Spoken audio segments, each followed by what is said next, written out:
Moving on to the Russia-Ukraine war now. After Ukraine launched an unprecedented incursion across the border, President Volodymyr Zelenskyy reasoned that Russia brought war to his country and must feel the consequences. Zelensky's statement came hours before a massive drone attack at a Russian military airfield, hundreds of kilometers from the Ukrainian border. The fire prompted authorities to order evacuations in the area. And this as Ukraine continued a cross-border offensive in Russia's Kursk region. In one of the biggest Ukrainian attacks on Russia of the two-year war, around 1,000 of the country's troops ramped through the Russian border in the early hours of August 6th. Heavy fighting was reported near Sudza, where Russian natural gas flows into Ukraine. It has raised concerns over a sudden stop to transit flows to Europe.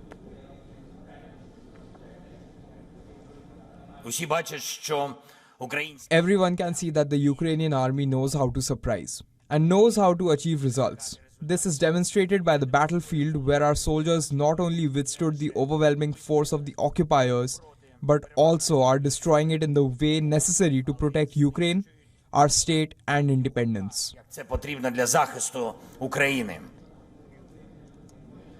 Ukraine's unmanned system forces released a video which is said to show Russian border guards surrendering at the Sudza border crossing point in Kursk region.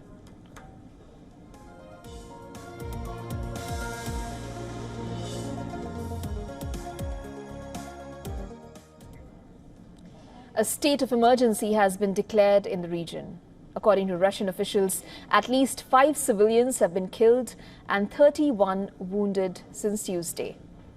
Russian President Vladimir Putin discussed the situation with Alexei Smirnov, the acting governor of the Kursk region, in a meeting on Thursday.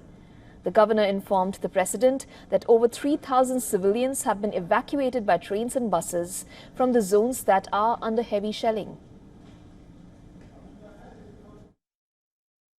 We spoke with the Prime Minister quite recently. Let's assume that the decision on a one-time payment of 10,000 rubles to citizens who need it has been made, and the necessary resources will be allocated. In addition, other damage will need to be assessed.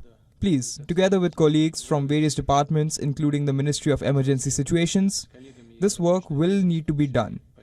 I mean, the loss of property, the loss of housing on a full scale, all this will need to be done. And as I always say in such cases, it is imperative to work directly with people to reach out to each family.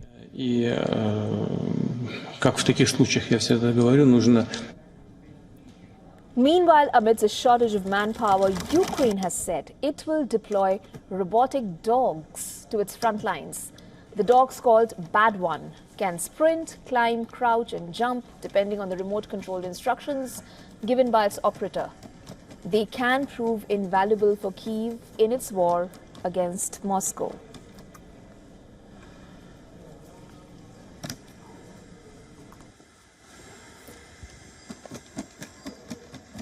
Test version Bad 1. The Bad 2.